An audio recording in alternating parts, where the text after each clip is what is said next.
Hi. So, week 5, talking about parenting and also talking about families who live in poverty. And so, for this assignment, what you're going to be doing is we're going to be going over some different resources and some different information. And you're going to apply this information to a video that you're going to watch called People Like Us, and you're going to watch Tammy's story. And what you're going to do is while you're watching it, you're going to identify the resources of Tammy and the resources of Matt. And I'm going to share with you several different resources that you are going to be assessing in Tammy and in Matt. So you will be telling me whether that person has those resources and how you know. And so the first thing I'm going to talk about then is the resources that we're going to use to define poverty. So we're not going to define poverty the way that most people kind of think of poverty. And so again, one of my goals for this class is for you to start to see things from a sociological perspective.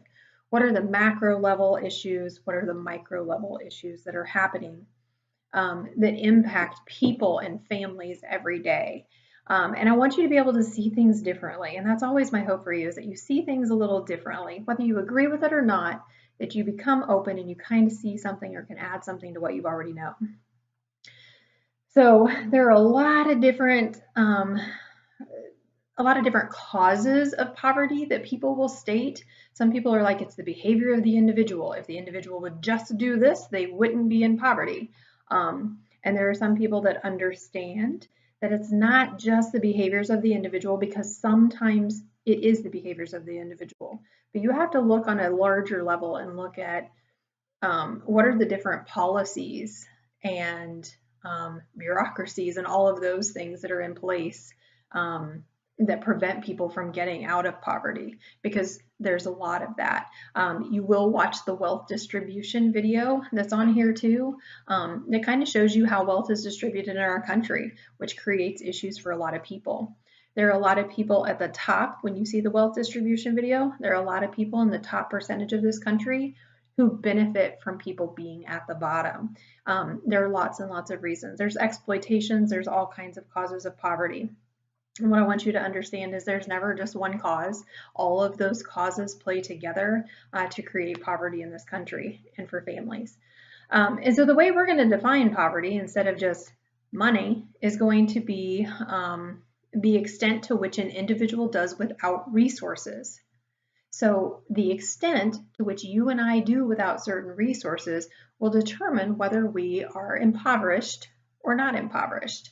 And so we're going to talk about what those resources are. And you're going to see you do have a PowerPoint, so you do have them so that you can go back and look at the definitions of what those resources are. This information is from Ruby Payne. And so if anybody wants to look further into that, Bridges Out of Poverty by Ruby Payne is where a lot of this comes from. I'm actually a certified trainer for that. And so I do a lot of work with churches and the university and faculty and lots of organizations on this information. So when it comes to Matt and Tammy and you're watching them, you're going to look and you're going to try to assess as many of these resources as you possibly can. So you see, of course, financial is on there. Just being able to purchase goods and services, the things that you need when you need them. Financial is very important. But financial isn't everything. You can give somebody who's poor, $100,000, and they can go and they can spend all that, but it doesn't build up the rest of their resources, and it may even not keep them out of poverty, because they may go right back into poverty if they don't know what to do with it. So money is not everything. There are so many things that go with it. The next one we'll talk about is emotional, an emotional resource. So as you're watching this video, check your emotional resources. What are their emotions like? So being able to choose and control emotional responses, particularly to negative situations, without engaging in self-destructive behavior, shows itself through your choices. An example I give of this is, if I have emotional self-control, somebody might make me really angry. Like my boss, I might go to work. My job may be everything that I have. I might go to work. My boss might make me mad, and I might quit my job, and I'm going to quit. I don't know what I'm going to do to pay my bills tomorrow, but I'm going to quit my job because that person made me mad. In order to have an emotional resource, we often can understand our emotions, control our emotions, and we don't make decisions based on our emotions. Mental is another resource. The mental abilities and acquired skills, reading, writing, all of those things. There are a lot of people who don't read well, don't write well, and so the mental capacity isn't always there either. Spiritual, believing in divine purpose and guidance. Spiritual is definitely a resource as well. Physical, I can walk, I can run, I can lift, I can do things. But physical is definitely a resource too. Support systems. You have family, you have friends, backup resources when you need things. And so, my car broke down, but my neighbor will give me a ride. And those are support systems, resources. Somebody can watch my kids if I get called into work.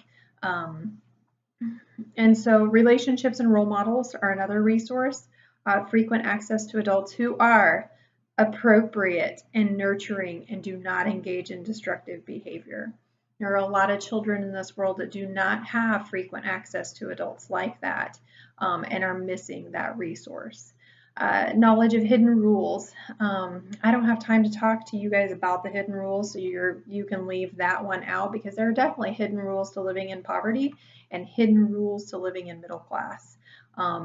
And knowing both sets of that rules benefits people. A lot of times people in poverty don't understand the hidden rules of middle class that middle class takes for granted. There's also going to be social capital too, and social capital is that bonding. The people are there that are there for you to help you out, but then there's also bridging capital. Bridging capital are those people that get you ahead. You network with them, they get you ahead, they get you a job, they can find you things because you know them. An example I always give of this is sometimes we have students that come to Graceland and they were like, I wasn't going to come to college. I didn't figure I was college material. People told me I couldn't make it in college. But I had this one person in my church, or I had this one coach who said to me, you can go to college and I am going to help you get there. And they did. And that's bridging capital. Bridging capital is another resource. And so use those resources that we just talked about to identify the resources within Tammy and the resources within Matt. So just read the instructions and you'll figure that out. The next thing I want to talk about just real briefly is that in chapter 1, they talk about life chances. Okay, and so what I want you guys to understand is that not everybody has the same life chances. So whenever people are like, just pull yourself up by your bootstraps and you can go and you can do this, we don't all have the same opportunities and resources. We're not all born with the same opportunities and resources. And an example I like to give is you may have a student that comes to Graceland from a very wealthy family. They understand how to get things done. This student never has to worry about how they're going to pay for college, how they're going to pay for supplies, how they're going to pay to fly home, all of those things. They don't have those opportunities. They don't have the same connections maybe that their parents have for that job afterwards. And so comparing that student to a student who is maybe a first generation student who lives in poverty. And so you may have a student that says, I am the first person in my family to come to college. My parents can't really help me. And in some cases, you have parents who aren't very supportive about their student leaving home and going away to college anyway. And support for education is a life chance that some students have and some students don't have. Anyway, that student might be like, I don't know how I'm going to pay these loans, because I have to take out all of these loans and I'm so stressed and I have this gap of $3,000 that I have to pay within the next semester. And how am I going to do that? So there's those stressors too, navigating the social environment, all of those different things. When it comes to life chances, then I want you to think about all of the different things that happen. One example of a life chance is a person coming from a family where their parents are married and have stayed married compared to a person who comes from a divorced home where there was lots of conflict. There are different life chances available to them. If you come from a home of divorce, statistically, you're more likely to get divorced yourself. It's not causal though. So it's not like this causes this. What it is it's saying there's a correlation there. So it's understanding the life chances that you have and the correlations that exist, because when you know what those risks are and what your life chances are and what your life chances are not, it gives you the opportunity to make really good choices and to make things happen for yourself, by understanding where your life choices have brought you up to this point and how can you change your life chances in the future. And I just want you to understand that not everybody has the same life chances. Please review the terminology of life chances and what that means for this assignment. Also included in this is the cost of raising children. Look at that too, because that's going to give you an example of life chances. The amount of money my parents have to spend on me when I am a child definitely gives me different life chances than a child who doesn't. And you're talking about quality of education, whether I live here or I live here. What is my house like? What is my home like? What is my neighborhood like? Is my neighborhood safe? Is my neighborhood not safe?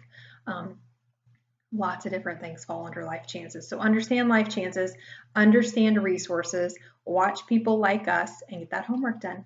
All right, thanks. I'll see you next week.